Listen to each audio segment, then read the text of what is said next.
video, I show the journey of my painting Aistien Sinfonia, Symphony of Senses in English, from a blank canvas to a gallery exhibition.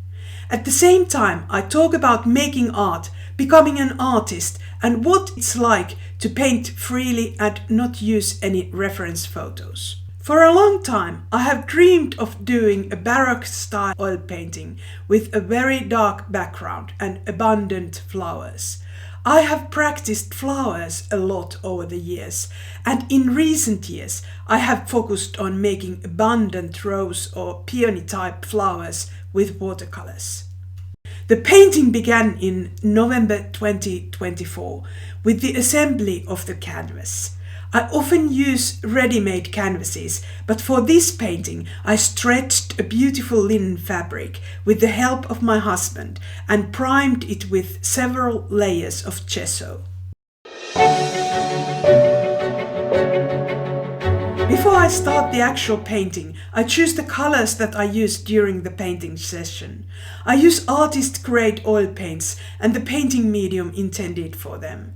The pigments are really intense, so only a small amount of each color is needed on the palette. When building a palette, I think of the old masters and their patience. I especially admire the works of Peter Paul Rubens. My favorite from him is attached to a wooden box where I store oil paints. See that card over there? It reminds me that systematic progress and deep concentration always win against rushing.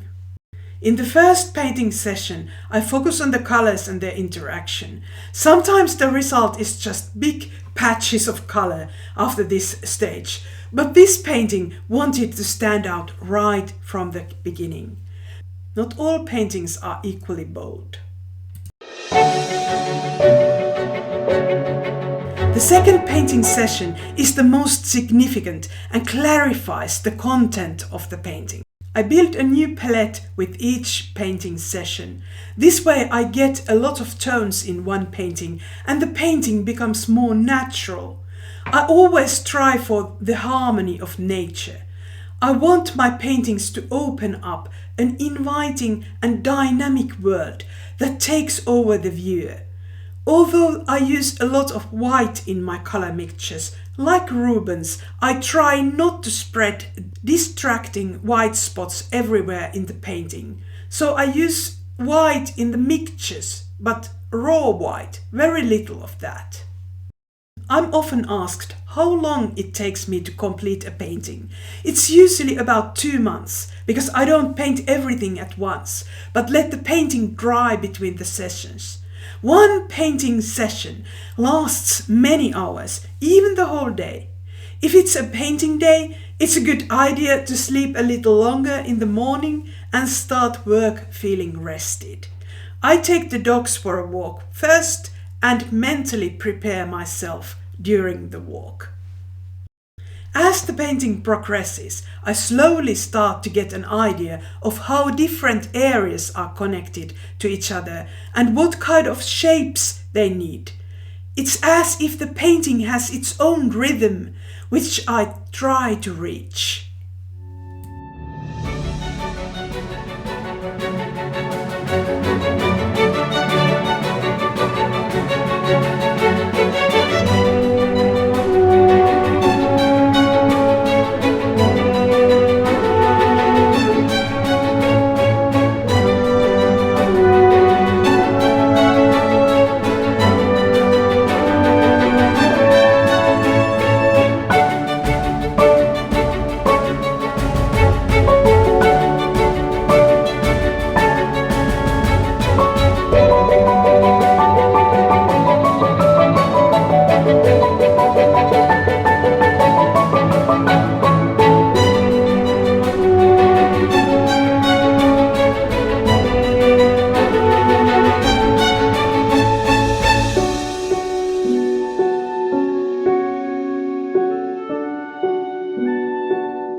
This is what I love in oil, that I can have all kind of silly ideas and I can make sort of random strokes, and then I can alter them easily or wipe them off if they don't look great.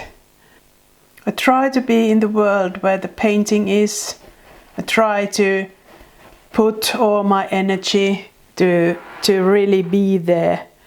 But then on the other hand, I always feel I paint better if I talk at the same time, or if I listen to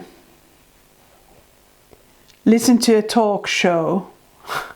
I also listen to music often, baroque music and Kaija Saariaho, which is one of my favorite composers. Very, very artsy music, classical art music. Very difficult to understand, but somehow it works. When I paint, I can sort of get a grab of abstract shapes more easily when I listen to that music.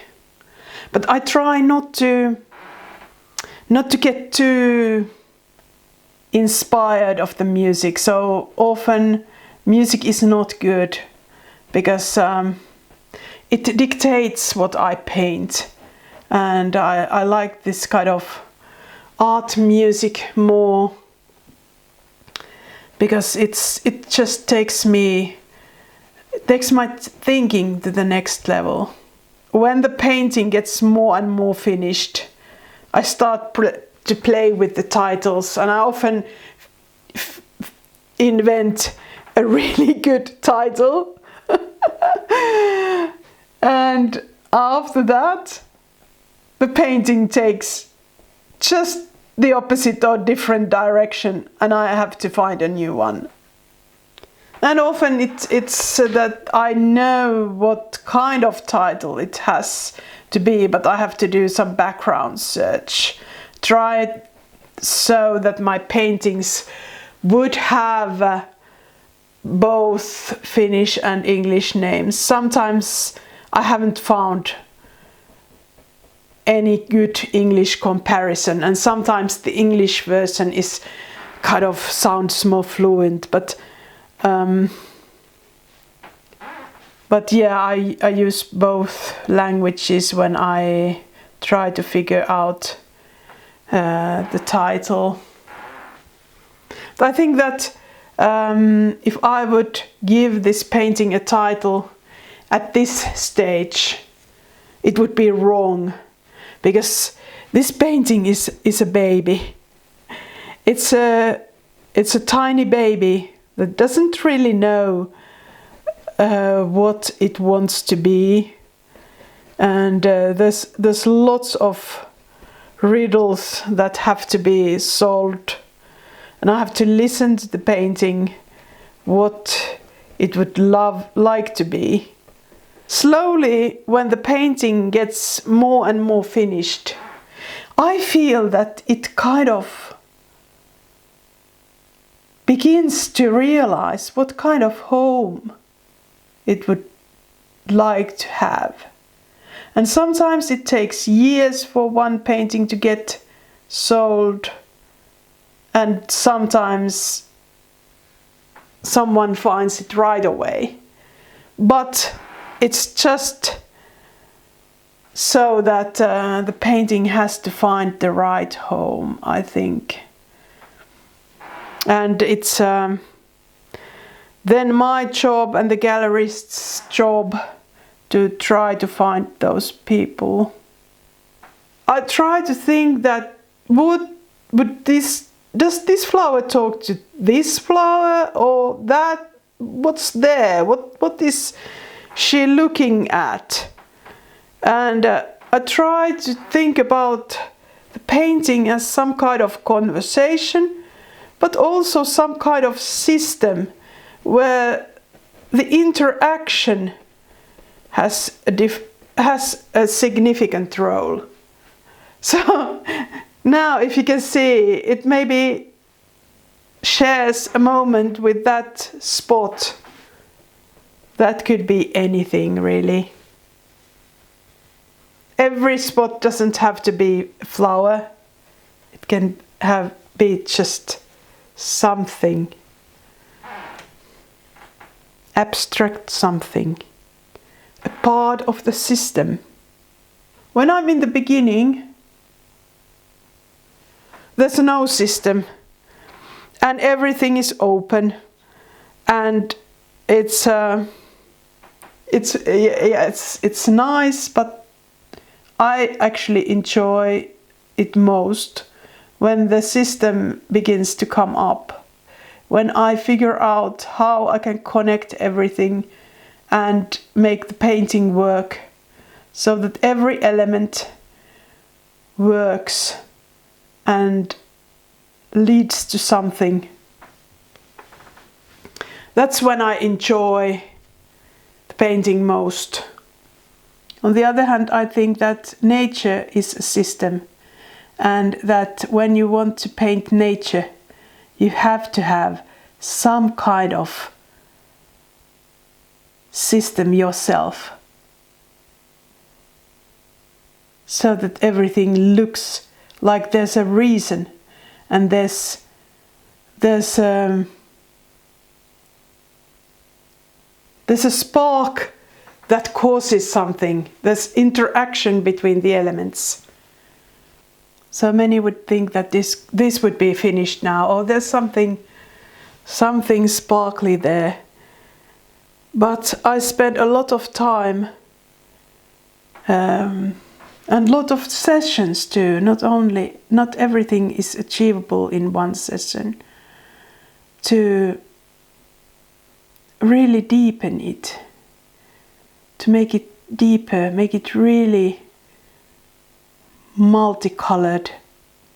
I try to mix colors as much as possible so that the painting has a lot of tones, and that also makes it look really natural. Think about this flower, you think about it's kind of orangey red, but actually there are so many different shades. Browns, lots of browns, blackish blue. There's some green too, maybe reduce that a bit.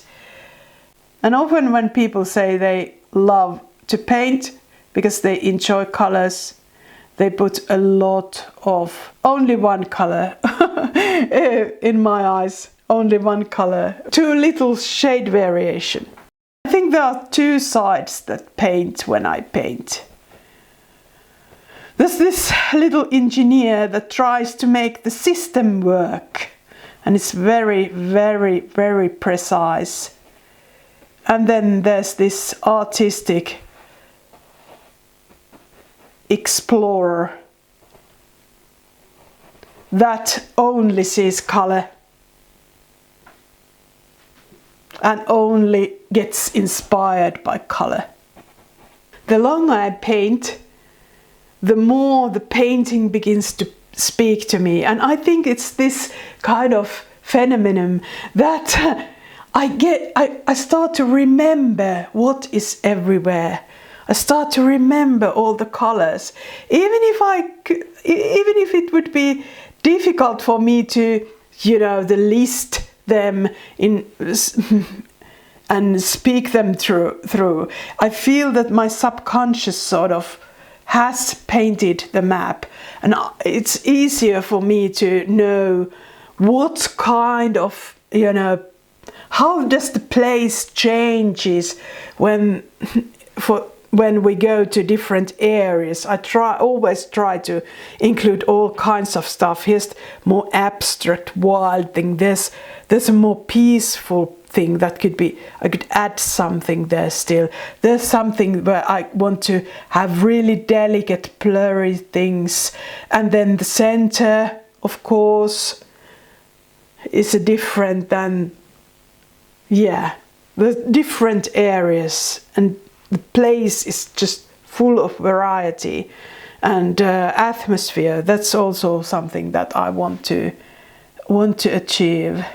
The atmosphere, that's That's important.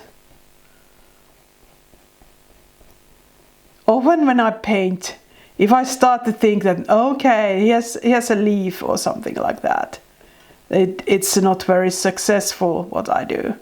But then when I think about the atmosphere and just connect with the whole painting, then it begins to, the painting begins to speak to me. I want this, I want that. I'm this kind of painting. When I'm close to finish, which I'm not yet, then the painting often begins to say to me, ask that I wouldn't stop. Ask that I wouldn't leave her. Paintings are afraid of being finished. They're afraid of the world. Horrified.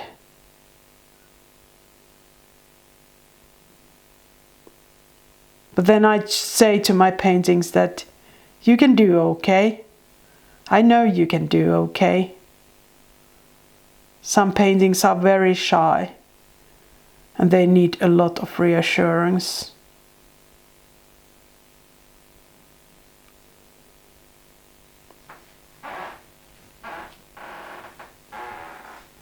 But then I have to be confident and I have to explain them why they are here.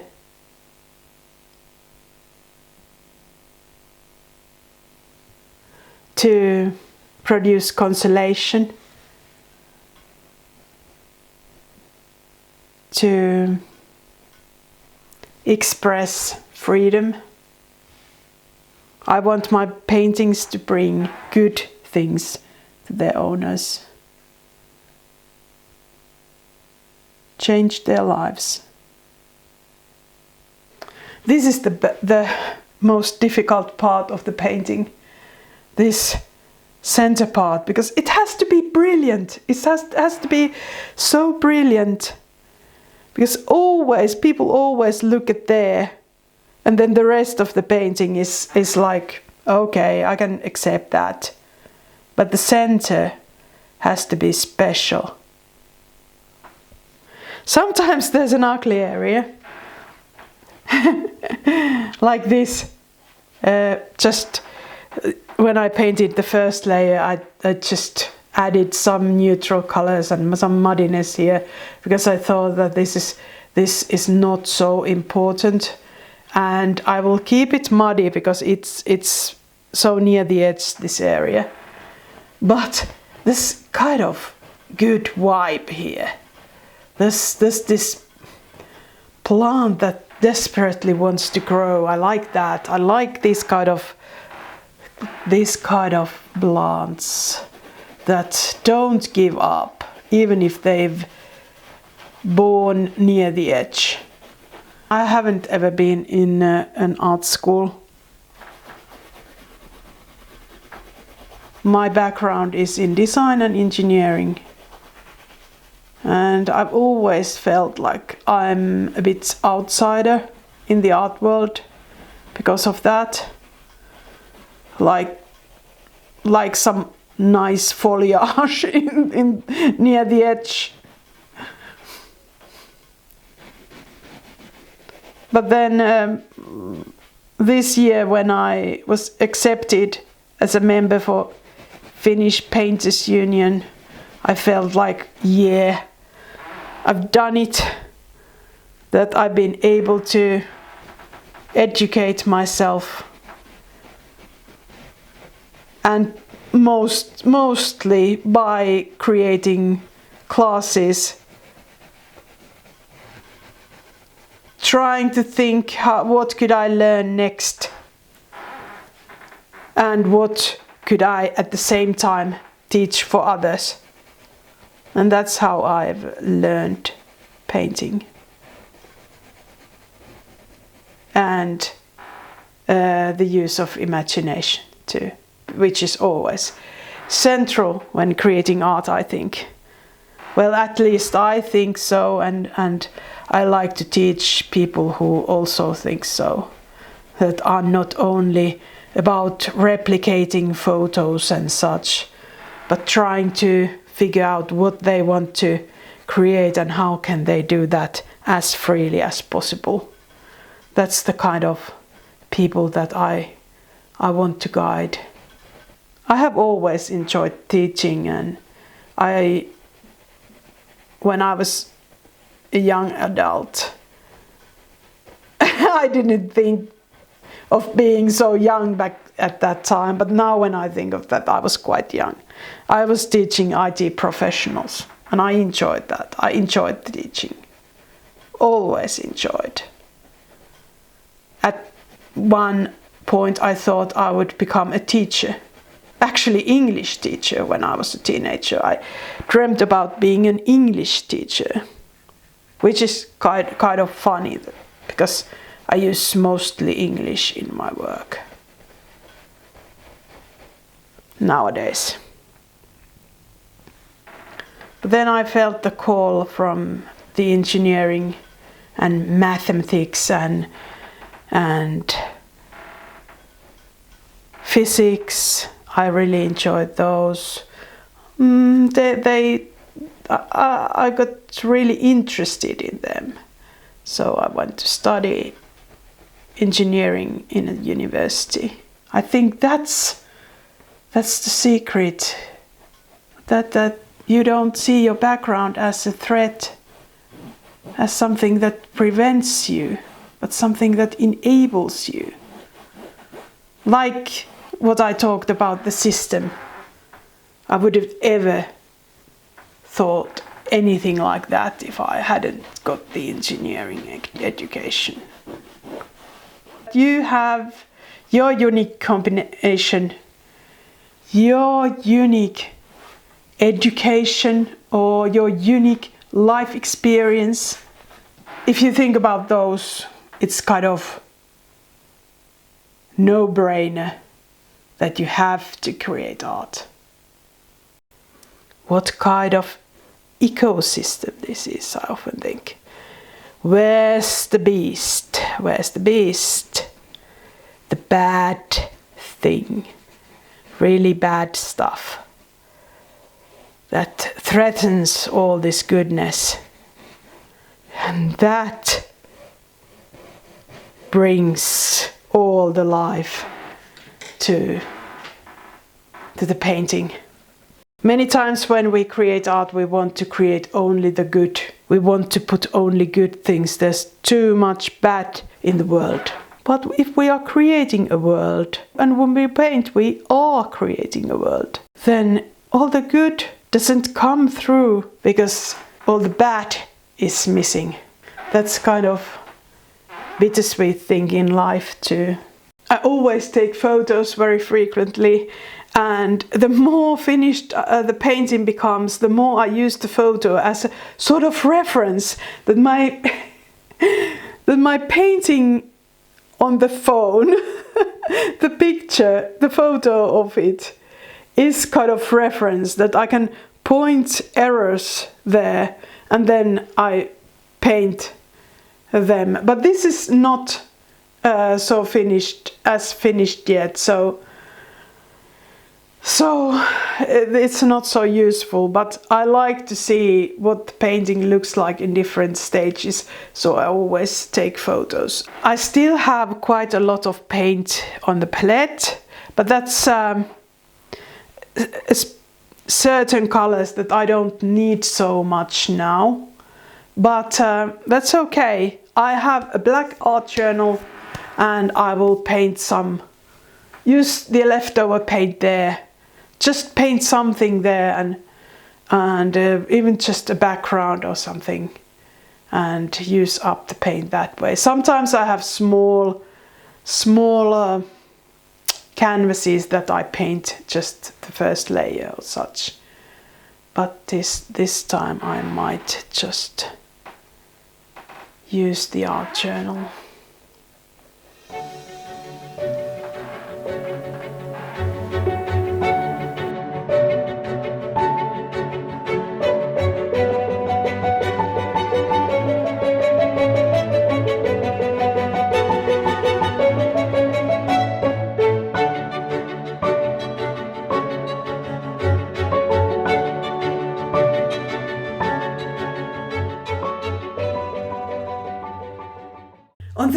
painting session, I focus on details and sharpening the painting. I love painting thin lines, but I also want to keep some of the blurry parts so that the painting has the illusion of movement. I think a lot of people would skip this last session, but I always try to see if I can take the painting even further. Often the message and the title become clearer when you think about what you want to emphasize. This painting is called Aistien Sinfonia, Symphony of Senses. I love painting light, air, fantasy and movement. In this video you've seen me painting those, but I also have to tell you this. I love drawing too, and drawing is also important. Many people want to paint, but don't know what they would paint if they didn't have reference images in hand. I think that shows that they don't draw enough and freely enough. I feel like shouting, give your line a life and fall in love with it. Draw everything fun that your inner child wants to see. When I'm not painting, I like to entertain my inner child, and I also like to teach drawing so that others too can build a foundation for their art making. Many people think that to start drawing you need a big idea. And they think that the big idea will then determine what kind of art you make in general. But I think it's the other way around. To start drawing you only need something small and simple. For example, a heart. Drawing hearts does not define you. How you play with them is more important. The same applies to all shapes and other simple ideas. They are seeds, and your art is the plant that grows when you water it. When an author writes a novel, she has a story that then needs an illustration for the cover. But the birth of a story can also be different, more image-based. First, there can be just one small shape that then takes flight and meets other shapes. And from all that, words and thoughts slowly start to emerge. Drawing is the thinking that we need to connect with the non-verbal side of us. Then we don't control the story, but the words emerge quietly. With this course, Hearts and Stories, your sketchbook or art journal can become a creative storybook that you want to fill page after page. We'll start with a simple heart shape and build bigger pictures step by step. This course is versatile. If you don't like to draw faces, draw flowers or animals instead.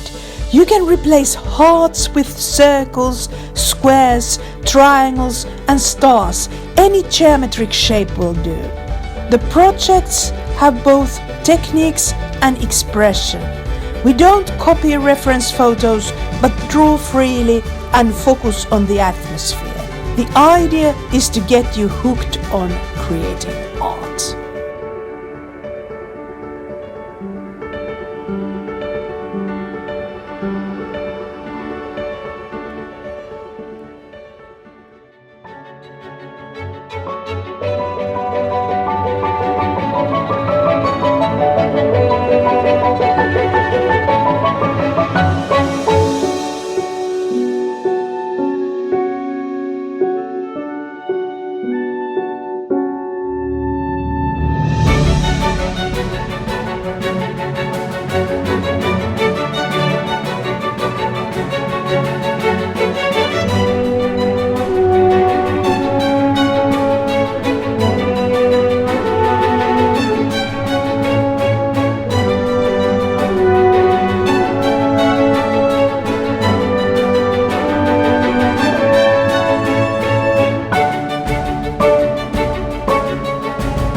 I often have a deadline for my paintings, because that way I'm more efficient.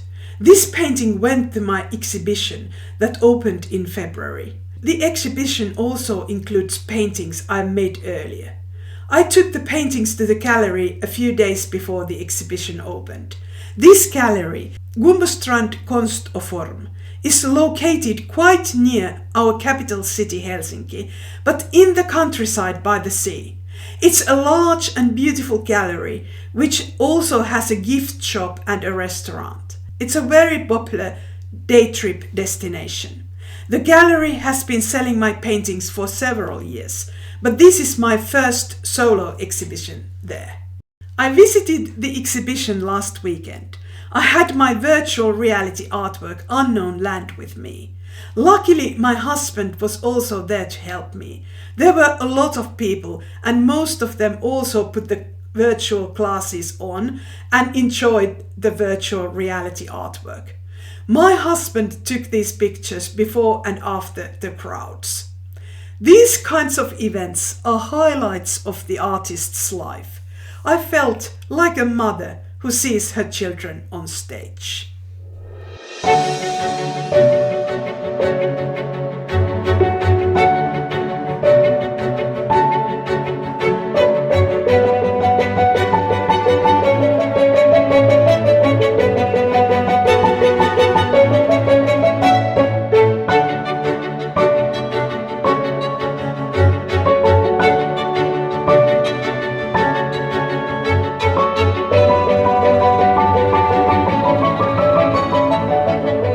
Thank you for watching, and please go to www.peonyandparakeet.com to see my online classes and to subscribe to my weekly newsletter.